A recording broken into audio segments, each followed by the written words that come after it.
Welcome to this explainer. Today, we're doing something a little bit wild. We are taking a journey way, way back in time to explore an ancient Buddhist text called the Mahāgovinda Sutta.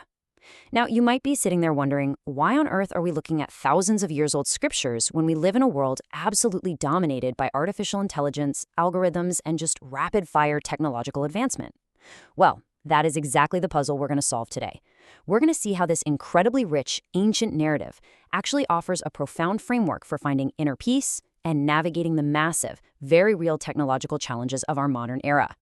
Okay, let's dive into this. It feels like a paradox, doesn't it? I mean, we've built the most sophisticated outer technologies in human history, AI that can write, code, predict our behaviors before we even know them ourselves, and yet, as a society, our inner peace seems to be hitting an all-time low. We are highly connected, but man, we are highly conflicted. The source text we're examining today suggests that this isn't a new problem at all, not even close. It's just happening on a brand new, global scale. And to understand the solution, we've got to look at how the ancients viewed ultimate wisdom. Section 1, the Dharma Puzzle of the AI Era. Our source text opens with a truly cinematic scene.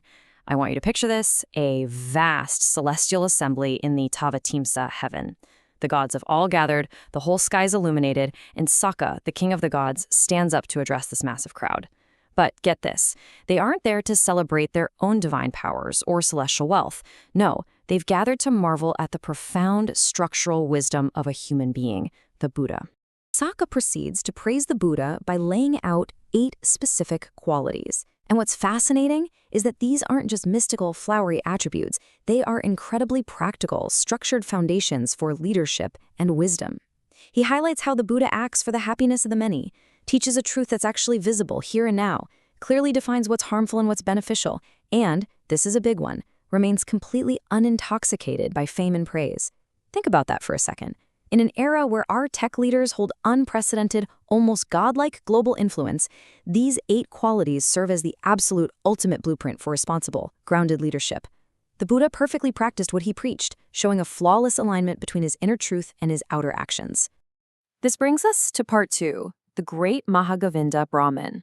The celestial discussion shifts to a story from the deep, deep past, introducing us to our main protagonist. And this brilliantly illustrates our current situation, because Mahāgovinda's story is a direct mirror to humanity's current accumulation of massive technological power, wealth, and global influence. Let's trace his rise to the top, because it's like a masterclass in empire building. Mahāgovinda was essentially the ultimate architect of his world. After his father passes away, he gets appointed as the royal advisor. He skillfully guides King Renu to the throne. But his real masterpiece? He perfectly divides the vast earth into 7 equal kingdoms, complete with 7 capital cities, establishing this massive, beautifully balanced empire. He then simultaneously advises all 7 kings. The guy had unmatched wealth, immense power, 40 wives, and the reverence of literally millions. He was the undisputed master of his domain, much like how humanity today has mastered the globe through technology and infrastructure. To put it simply, he had it all. But right here is where the narrative takes a really sharp turn. Despite his unparalleled success, despite orchestrating an entire continent's political and economic systems, Mahāgovinda felt an emptiness. He realized that material success, even on this monumental, unthinkable scale, just doesn't quiet the mind. His massive external power could not bring him ultimate inner fulfillment. He wanted to understand the absolute truth of existence, so he decided he needed to go straight to the top. He had to meet the divine Brahma, Sanat Kumara, to ask him the secret to immortal peace. Section 3, the foul sense destroying peace.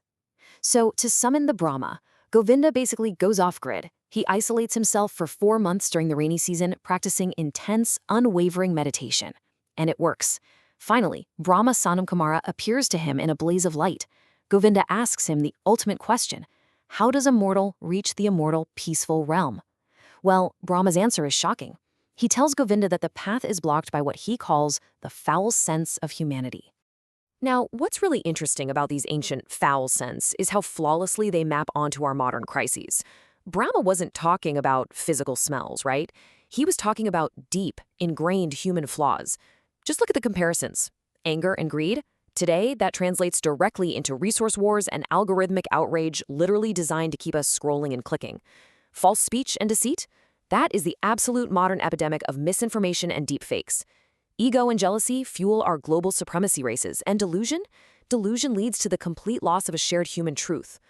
Our modern tech isn't the fundamental danger here. It's merely a giant amplifier for these ancient, foul scents. In the source text, these are understood as defilements, or kilesa. These are the inner impurities that drive all human conflict, period. The profound realization here is that no amount of external technological advancement can ever solve a problem that is inherently internal.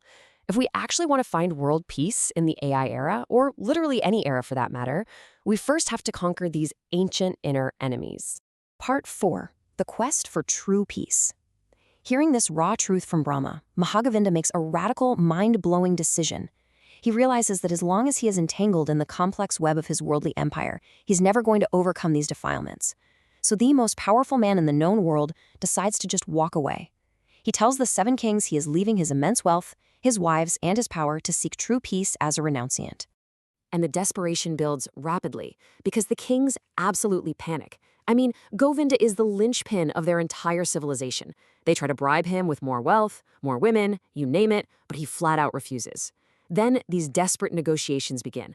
The kings beg him, please, just wait 7 years before you leave. Govinda says no, life is way too fleeting, who even knows if we'll be alive in 7 years? They negotiate down to 7 months, still no. 1 month, half a month. Finally, Govinda agrees to wait just 7 days to settle his affairs and teach his followers. This timeline beautifully illustrates the intense, pressing urgency of inner work. We always kind of trick ourselves into thinking we have time to work on ourselves later, but Govinda knew that the pursuit of peace absolutely cannot wait. During those 7 days, and after he officially renounces the world, thousands of his followers join him. Govinda teaches them the exact method he learned to reach the Brahma world, cultivating the 4 divine abodes. We're talking about metta, which is this boundless goodwill, karuna, deep compassion for suffering, mudita, genuinely rejoicing in the success of others, and upekkha, maintaining a totally balanced, equanimous mind. He taught his followers to radiate these states of mind in all directions, essentially overpowering those foul scents with pure divine intentions.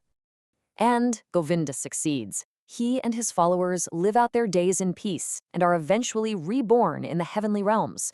It seems like a perfect, happy Hollywood ending. But our source text delivers a massive plot twist. The Buddha, having narrated this entire epic story to the celestial assembly, casually drops this revelation. I still remember that time. I was the Mahāgovinda Brahmin. Section 5, the middle way to nirvana. So the crucial point is, why is the Buddha telling this epic story about his own past life?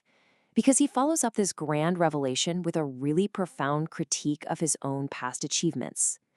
He explains that Govinda's path, as magnificent and impressive as it was fundamentally incomplete. Contrasting these two paths reveals the absolute core of our explainer today. Mahāgovinda's path of cultivating the divine abodes led to the Brahma world. It provided immense, beautiful, celestial peace, sure, but it was temporary. It did not permanently break the cycle of suffering, nor did it completely uproot those deep-seated defilements. The Buddha realized that to achieve true, ultimate, permanent liberation, nirvana, a totally different framework was needed. While Govinda achieved a temporary utopia, the Buddha discovered the ultimate framework for permanent peace. And that framework is the Noble Eightfold Path. Think of this as the Buddha's ultimate inner technology. It's a highly comprehensive, interlocking system for living. It starts with right view and right resolve, really aligning our understanding and our intentions. Then it moves right into our behavior with right speech, right action, and right livelihood, ensuring we don't harm others, which, let's be honest, is absolutely vital in our hyper-connected digital world. And finally, it trains the mind itself through right effort, right mindfulness, and right concentration. This path doesn't just put a band-aid over those foul scents or suppress them. It completely eradicates them. It is quite literally the definitive operating system for human consciousness.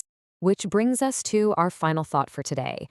The Mahāgovinda Sutta shows us that amassing power, wealth, and sophisticated systems is a very, very old human story.